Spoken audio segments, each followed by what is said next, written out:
Et yo tout le monde, c'est Lucas pour El Aquaterra. Aujourd'hui on se retrouve pour une toute nouvelle vidéo. Dans cette vidéo je vais vous montrer comment installer dans ce terrarium un Phelsuma Maaskariensis grandis ou gecko géant de Madagascar. Avant de commencer la vidéo, je voulais remercier tout d'abord donc la pisciculture Ecofish et la Vallée des Loups Bleus, donc qui sont deux entreprises qui sont menées par des très bons amis à moi. Donc la Vallée des Loups Bleus c'est un chenil pour les bergers australiens et pisciculture Ecofish c'est une entreprise donc, qui fait de la pisciculture, notamment de poissons, de carpe-koi, poissons rouges, ce genre de choses.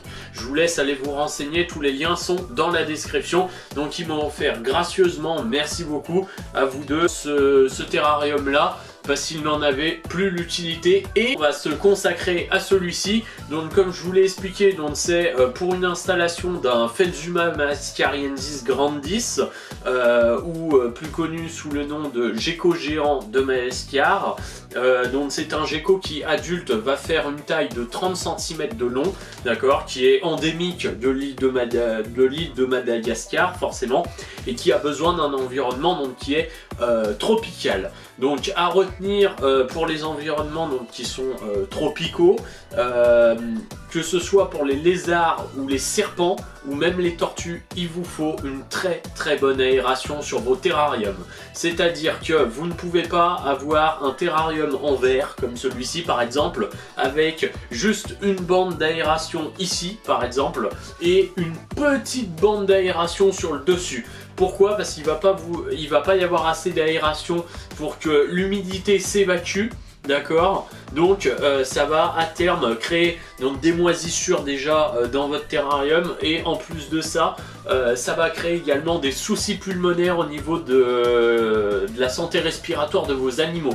Pourquoi? Parce que l'humidité elle va stagner et à force de respirer de l'humidité, les animaux ils vont attraper des problèmes sans arrêt au niveau tout ce qui est respiratoire. Un peu moins certes que chez les lézards, que chez les serpents. Par contre les serpents beaucoup plus, tout ce qui est Morelia viridis notamment, vous allez obligatoirement avoir des problèmes respiratoires si vous lésinez sur l'aération. C'est pour ça que que ce modèle là d'Exoterra est très bien, et même les Omeds ont quasiment la même conformité. C'est-à-dire que certes devant il y a une légère grille d'aération, mais par contre sur le dessus c'est très aéré. Donc l'humidité elle peut partir assez rapidement, même s'il faut faire des vaporisations régulières. À côté de ça, on a une humidité qui ne va pas stagner, exactement comme en milieu naturel. On a tendance à penser qu'en milieu naturel, vu qu'il pleut régulièrement, forcément il y a une humidité qui est constante, ce qui est faux. Pourquoi? Parce qu'en milieu naturel, effectivement, il pleut régulièrement, mais par contre, c'est tout ouvert, hein. C'est un espace qui est ouvert, c'est pas fermé comme dans un terrarium. Donc de ce fait-là, l'humidité, elle s'en va, elle part, elle est toujours là dans l'air, certes, mais elle s'évacue, elle ne reste pas dans un coin fermé, là où vos animaux peuvent justement attraper des soucis pulmonaires. Équiper le badge, je vais passer quand même au descriptif. Donc comme je l'ai dit, c'est un Exoterra, c'est un 60 cm de longueur par 45 cm de profondeur par 60 cm de hauteur. Donc ça suffira largement pour un individu donc subadulte jusqu'à même adulte, parce que pour le moment vous le voyez normalement dans le cadre, le Phelsuma en question est là. Je dis il parce que je pense que c'est un mâle au vu des poches hémipéniennes qui commencent à se dessiner à la base de la queue au niveau du cloaque. Après j'en suis pas encore certain à 100%, il est né qu'au mois de juillet. Voilà. Donc on va passer à l'aménagement du bac. Allez c'est parti. Donc alors, on est reparti. Donc là, je vais déjà commencer par vous présenter ce que je vais mettre comme substrat dans le bac. Donc, alors, je vous préviens, donc là, j'ai le trépied donc, qui est posé ici. Donc, je vais filmer comme ça pour vous montrer comment est-ce que je fais après. Donc, je vous préviens au cas où, là-bas derrière, c'est les multiprises de la batterie de terrarium, etc. Donc, no panique, c'est normal que ce soit en bordel comme ça. je suis absolument pas un cable management man, enfin quelqu'un qui range ses câbles. On va dire que je fous mes câbles au fond et j'en parle plus, voilà. Donc si vous voyez des câbles dépassés, c'est normal, pas de panique. En tout cas, toute l'installation, on dirait pas comme ça, mais toute l'install est sécurisée électriquement, il n'y a rien qui est en contact de l'eau. No panique, il n'y a pas de souci. Voilà, excusez pour le bordel aussi là derrière, c'est mon espace un peu de stockage, j'ai pas trop le choix de faire comme ça, je suis désolé. Enfin bref. Donc ici on va avoir donc une grosse caisse avec tous mes troncs en liège qui va me... Je vais enlever le gros, vous verrez mieux. Donc qui va me rester pour équiper justement donc le terrarium du Felzuma.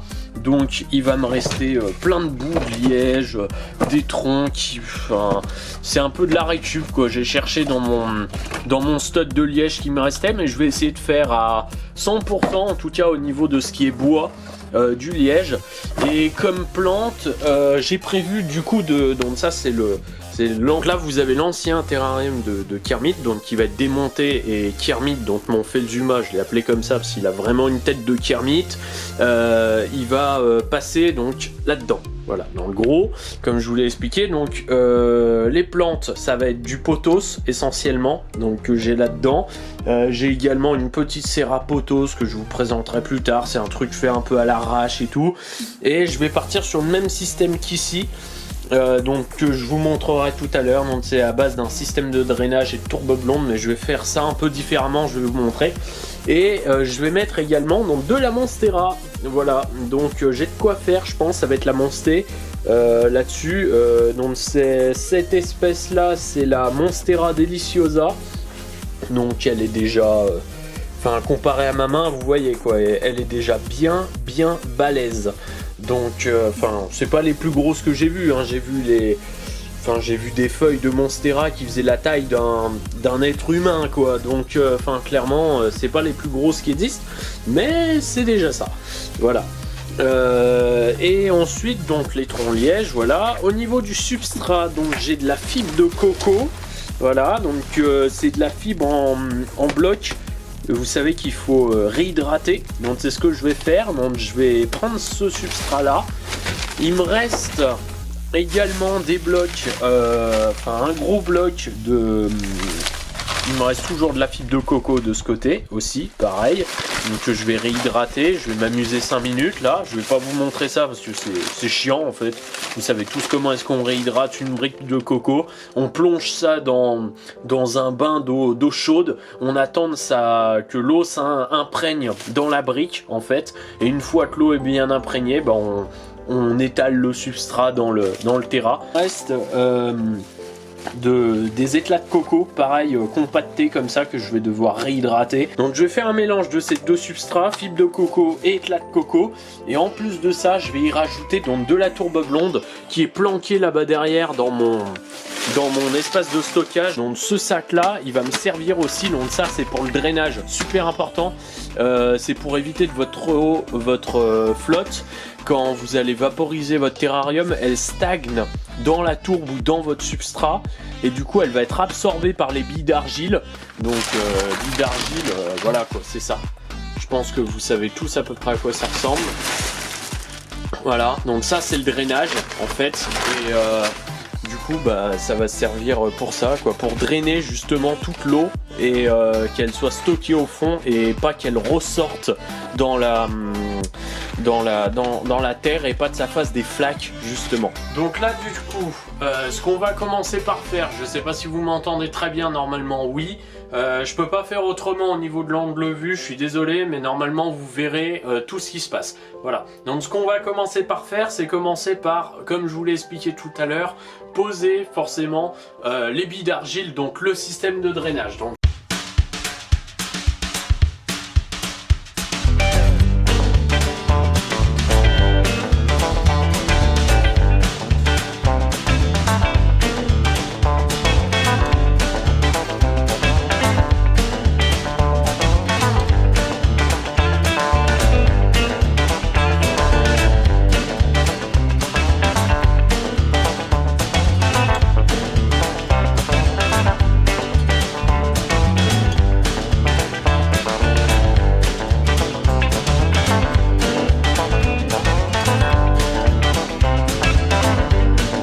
Donc, alors, ici, donc j'ai 3 types de substrats au total. Donc, comme je vous l'expliquais tout à l'heure, devant vous, j'ai donc de la tourbe blonde, d'accord. Donc, c'est un substrat qui est relativement acide, donc qui est très bien également aussi pour les serpents, parce que l'acidité contenue dans ce substrat empêche la prolifération de tout ce qui est acarien. Donc, pour tout ce qui vit dans des environnements humides ou terreux, ça c'est bien comme substrat. Voilà, et ensuite après vous pouvez faire des mélanges, hein, bien évidemment, ce que je m'apprête à faire. Donc j'ai la tourbe blonde qui est là. Ensuite j'ai donc des éclats de coco, donc que j'ai réhumidifié donc pour que ça s'humidifie et pour que ça fasse pas bloc justement, d'accord, donc ils sont là. Et ensuite j'ai de la fibre de coco, donc ça se présente sous forme de bloc, mais vous voyez, parce que je l'ai humidifié, bah après ça fait de la terre mouillé tout simplement comme ça. Voilà, donc je vais mélanger ces deux substrats et après on va y étaler dans le terrarium. Voilà, allez, on est parti.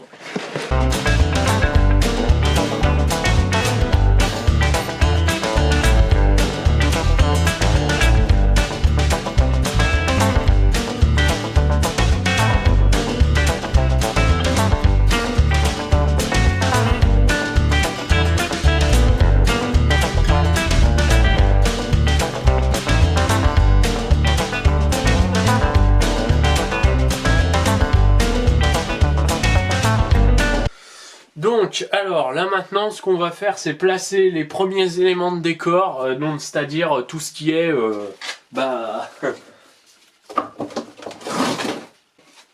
tout simplement, les troncs en liège, quoi.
Et petite touche également, pendant l'accéléré, vous m'avez également vu balancer donc de la tourbe, de la terre quoi, contre les écorces, etc.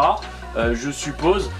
Donc ça c'est juste une question d'esthétique, hein. Vous n'êtes pas obligé de le faire. C'est vraiment parce que je trouve ça joli, ça fait un peu de terre sur l'écorce. C'est pas dégueulasse visuellement. Et avec les plantes, je trouve que ça se marie plutôt bien en fait. Donc voilà. Alors du coup maintenant que j'ai mis mon décor en place, donc ce que je vais faire c'est que je vais poser donc les plantes. Donc là j'ai une pousse de Monstera que j'ai récupérée, Donc je vais la planter quelque part dans le décor, je ne sais pas encore où, mais on verra bien. Allez, on est reparti.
Donc là on est au jour 2 de la mise en place de l'installation du terrarium pour mon Felzuma Mascariensis grandis, donc prénommé Kermit. J'ai du coup donc installé la décoration donc hier soir, c'est pour ça que la vidéo est en deux parties. Bon, vous vous rendez pas compte du tout de ce qui se passe, mais moi ça fait plusieurs heures que le décor est installé, en tout cas. Voilà, donc hier soir j'ai fait ça. Ensuite, du coup, ce matin, j'ai fouillé un petit peu dans ce qui me restait au niveau du matériel pour reptile. Du coup, il me restait cette rampe là. Donc, c'est pas une rampe pour terrarium hein, à la base. À la base, c'est une rampe pour aquarium. C'est une rampe, tout ce qu'il y a de plus classique, avec deux lampes UVB et UVA bien évidemment, qui sont en 5%. Pourquoi %? Parce que maintenant ça a remplacé le 5% a remplacé le 5.0, le 2% a remplacé le 2.0 et le 10% a remplacé le 10.0 au niveau des lampes. Voilà, donc je vais vous montrer, donc c'est de la marque Reptile System, on est sur du 23 watts. Parce que cette rampe là, elle comporte 2 emplacements pour les lampes et il faut que sur chaque rampe, que sur chaque support de lampe, au maximum, il faut pas qu'il y ait plus de 30 watts. Donc ça déjà c'est pour la première rampe d'éclairage parce que derrière j'ai encore un autre type d'éclairage. Donc je vais avoir à l'arrière ici. J'ai une nouveauté, donc je vais en profiter pour faire la promotion de cette lampe. Donc j'ai une nouveauté de la marque Zoomed. Donc c'est une toute nouvelle lampe qui vient sortir sur le marché. Elle est sortie, donc ça c'est vraiment une lampe du top du top. Normalement j'aurais dû en faire la promotion il y a déjà un petit moment de ça. Le problème c'est que j'ai eu de gros soucis au niveau organisation. Je pouvais plus m'atteler au montage, maintenant ça y est un peu plus. J'ai eu aussi des problèmes au niveau de mon ordinateur qui ne voulait plus exporter les vidéos sur YouTube. On ne sait pas pourquoi. Voilà. Donc c'est une lampe à faible consommation d'énergie, c'est des LED bien évidemment forcément. Cette lampe là branchée elle fait 8 watts de consommation électrique, donc clairement c'est rien du tout, vous n'allez pas vous trouer une facture d'électricité en branchant ça sur une prise.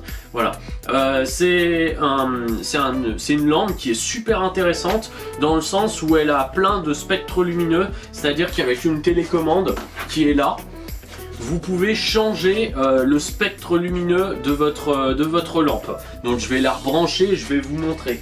Donc là vous voyez qu'elle est elle est branchée, hein, vous voyez, donc ça éclaire bien comme il faut, hein, c'est de la LED, hein, c'est pas quelque chose de dégueulasse au niveau de l'éclairage. Et ensuite on va avoir différents modes et notamment un mode son, d'accord, pour faire du son, pour différentes ambiances. Donc là moi je me suis mis automatiquement sur le son tropical.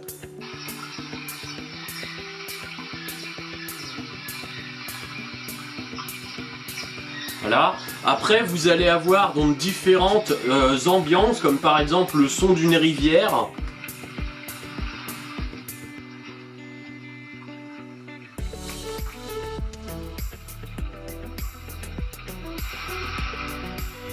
Voilà. Ensuite vous allez avoir le mode jour classique. Voilà, qui change rien, quasiment rien au mode tropical, hein, c'est quasiment la même chose. Et ensuite vous allez avoir le mode nuit.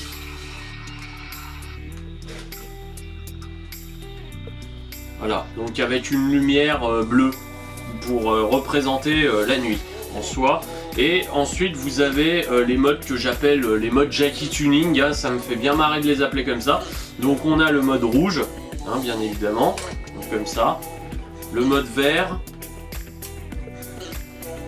Le mode bleu,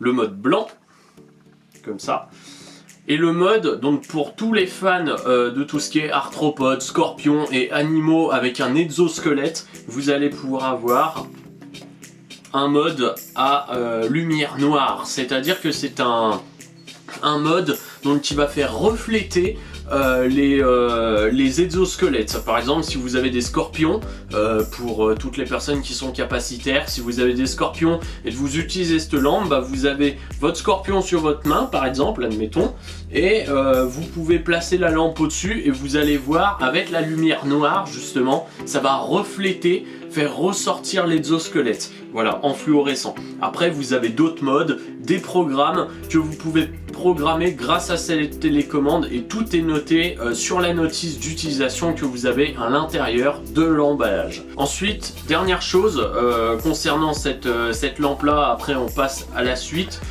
vous allez également, donc vous voyez c'est une télécommande mais sans fil, hein, qui n'est pas relié à la lampe directement, d'accord. Il faut, c'est un capteur en fait en infrarouge et avec le bouton qui est là devant, en fait c'est pas un bouton, c'est un récepteur, hein, qui la télé comme sur une commande de télé, hein, exactement pareil. la télécommande va envoyer des informations par un laser infrarouge au récepteur qui est sur la lampe, et du coup va transmettre les informations à la lampe pour leur donner de tu t'allumes en tropical par exemple. Voilà. Et donc vous pouvez également baisser le son sur cette télécommande, si vous en avez marre d'entendre les grillons toute la journée, vous pouvez le baisser ou même le couper, et même baisser l'intensité lumineuse. Voilà. Le faisceau de captage de la télécommande, donc c'est maximum jusqu'à 5 mètres.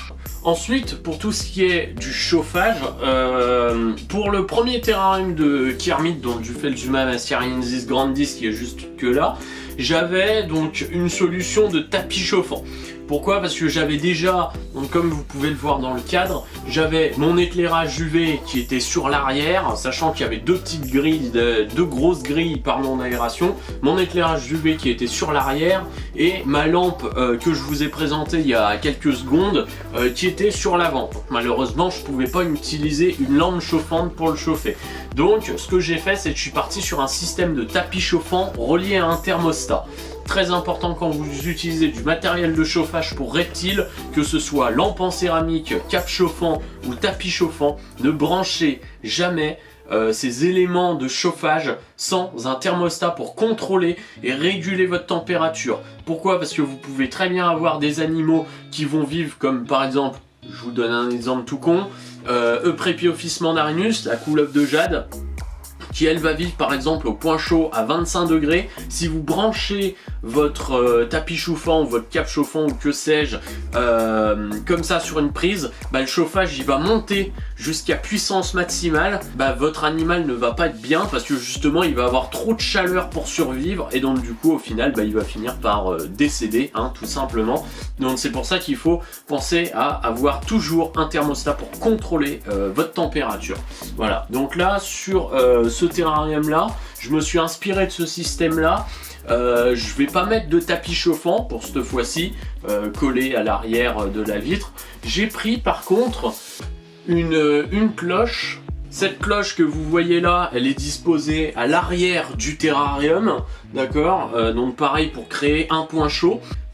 Il faut savoir que ce n'est pas tous les types de lampes, même les lampes chauffantes, qui vont aller se brider entre guillemets sur un thermostat. Pourquoi? Parce que si par exemple vous prenez une lampe même chauffante qui va être branchée sur un thermostat, mais qui elle par contre s'éclaire, donc fournit de la lumière, donc des UVA ou B d'ailleurs, et votre thermostat il va grimper, il va contrôler la température et la faire grimper sur la température que vous lui avez demandé, et dès qui sera atteint cette température là, il va couper automatiquement la lampe, et à chaque fois qu'il va la faire descendre de 1 ou 2 degrés, et il va la relancer, donc il va la rallumer à chaque fois, l'éteindre, la rallumer, l'éteindre, la rallumer. Essayez d'éteindre et de rallumer sans arrêt des lampes de cuisine ou autre, n'importe quelle lampe, vous allez voir que la lampe en question ne va pas faire long feu au niveau du temps et elle va très vite exploser ou griller. Donc pour les lampes chauffantes qui sont à mettre sur un thermostat, il n'y a qu'un seul type de lampe, c'est les lampes en céramique que vous avez à l'intérieur de ce dôme, tout simplement. Donc le dôme, au cas où, c'est de la marque Zoomed, d'accord, celui que j'ai là dans les mains, c'est bien parce qu'il y a un petit crochet, vous pouvez le faire pendre, le faire suspendre au-dessus du terrarium par un câble ou autre, ou tout simplement le faire reposer sur une grille, comme c'est le cas ici. Voilà, donc c'est une cloche qui peut supporter jusqu'à un wattage de 100 watts. Voilà, la lampe en céramique que j'ai mis à l'intérieur, c'est une 75 watts, ça suffit amplement pour le point chaud que j'ai besoin de faire. Sur les lézards arboricoles comme ça, c'est très important de mettre soit un tapis chauffant collé en hauteur de l'autre côté du terrarium. Faut jamais qu'il soit à l'intérieur pour éviter tout ce qui est brûlure, etc. Toujours contrôlé par un thermostat bien évidemment. Et sur une lampe chauffante, on peut le faire également avec les serpents arboricoles, mais il faut qu'il y ait beaucoup de hauteur pour créer justement ce qu'on appelle un gradient thermique. C'est-à-dire que votre point chaud vous allez situer la sonde de votre thermostat en dessous de la lampe, d'accord, donc pas en dessous à quelques centimètres, hein, à bien une vingtaine voire trentaine de centimètres en dessous, d'accord, si vous avez beaucoup de hauteur. Et plus la chaleur descendra, plus ça va créer ce qu'on appelle un gradient thermique. Et du coup, il y aura moins de chaleur, plus vous allez descendre. Plus vous allez descendre, moins il y aura de chaleur. Donc du coup, c'est ça qui va créer votre gradient thermique. Et donc du coup, ça va créer une zone très chaude, donc un point chaud tout en haut. Et tout en bas, ça va créer un point froid. Alors, donc pour tout ce qui est thermostat, moi perso, je travaille depuis quelques années, même quasiment depuis toujours, en fait, avec ce type de thermostat là. Donc c'est les thermostats Abistat. Le thermostat, donc il va se décomposer en 3 câbles. Donc on va avoir le premier câble, donc qui va être situé à la gauche du thermostat. Donc ça va être la prise, donc la prise secteur, hein, tout simplement, qu'il va falloir brancher sur prise secteur, multiprise wire, voilà. Ensuite, on va avoir donc l'embout où il va falloir brancher le système de chauffage, d'accord. Et ensuite, en dernier lieu, on va avoir le dernier câble qui va être la sonde du thermostat, donc pour relever la température, et qui va dire attention, la sonde, au niveau de la sonde, il faut que ce soit, par exemple, bah là, pour du Felzuma, ça va être sur 29 degrés sur la sonde, et dès que ce sera sur la sonde, ça va se couper, ça va descendre de 1,5 degré, 2 degrés maximum, et hop, le thermostat va se relancer, et va rechauffer jusqu'à et va ordonner au chauffage de chauffer jusqu'à 29 degrés. Donc là je suis passé en vision de face pour vous montrer donc du coup ce que je vais faire maintenant, où est-ce que je vais passer la sonde, pardon, je vais y arriver. Donc la sonde, je l'ai fait passer, donc vous voyez, elle est là, la sonde en finalité, elle arrive ici, d'accord, le thermostat est là-bas derrière, ok. Et du coup, la sonde du thermostat, je l'ai fait passer par les petits trous chez Zotera. C'est bien, c'est qu'il y a des trous ici, chez Zomed également, hein, d'ailleurs. Voilà. Donc, que je vais faire passer, donc la sonde, je vais la tirer, vous voyez, comme ça, jusque là où je veux l'amener, en fait. Et le chauffage, en finalité, il se trouve ici, vous voyez, il y a la lampe céramique qui est juste là, en finalité, d'accord, avec donc les lampes UV qui sont là, ici, comme je vous le montrais tout à l'heure, et la lampe d'éclairage LED qui est juste là, en dessous, voilà. Donc, faut que j'aille récupérer la sonde, moi, du coup, maintenant, hop, donc je vais essayer de la caler, quelque part, donc, ce serait bien que j'arrive à la caler par là. Hop, je regarde pas trop, excusez-moi, donc si ça tremble un petit peu, je suis désolé, mais il faut quand même que je vois ce que je fais. Voilà, donc vous essayez de la caler par un peu tous les moyens que vous avez. Évitez le scotch, parce que le scotch après ça va laisser la colle, ça va laisser de la colle gluante dans votre terrarium avec l'humidité et tout, et ça va pas être bon du tout pour vos animaux. Voilà, donc à la limite si vous voulez fixer la sonde du thermostat sur une branche par exemple, ce que vous pouvez faire c'est utiliser un serre-flex. Donc c'est des petits outils en plastique que vous enroulez autour d'eux-mêmes et vous prenez la sonde avec, vous serrez et ça bouge plus. Voilà, et ça évite de laisser de la colle ou des trucs dégueulasses dessus. Et voilà. Donc là, c'est bloqué, ou vous pouvez tout simplement bloquer comme moi j'ai fait là entre deux branches, entre deux bouts en liège. Et là au moins, la sonde, elle est prise là, et du coup, au niveau de la sonde, ça va chauffer à 29 degrés. Petit message de prévention avant de terminer cette vidéo, je tiens à vous dire par contre, attention quand vous prenez des Felzuma. Pourquoi attention? Pour la simple et bonne raison que ce sont des animaux d'une fragile et qui stressent hyper facilement. Je ne le répéterai jamais assez, ce sont des animaux qui ne doivent pas être manipulés. Hein. Je ne prends pas de risque en disant ça. Hein. Très clairement, il ne faut pas les manipuler, c'est plus des animaux à observer et on ne les manipule qu'en cas de nécessité absolue.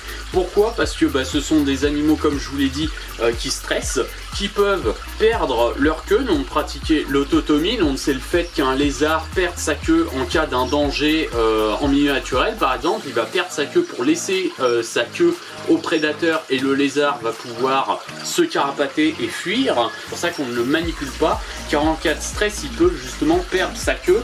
De plus, il peut également, en cas de manipulation, et ça c'est quand on le maintient, perdre justement sa peau, parce que c'est pas réellement des écailles, hein, c'est plus un rapprochement de peau plus que de l'écaille, et c'est quand même assez fragile. Et justement, il peut perdre une partie de sa peau à cause du stress. Pas comme un Pogona Viticeps où on va passer son temps, par exemple, aucun reptile vous allez passer votre temps à le manipuler, mais c'est pas comme un Pogona qui va se manipuler hyper facilement. Ça c'est un animal qui va se manipuler très difficilement, voire même pas du tout.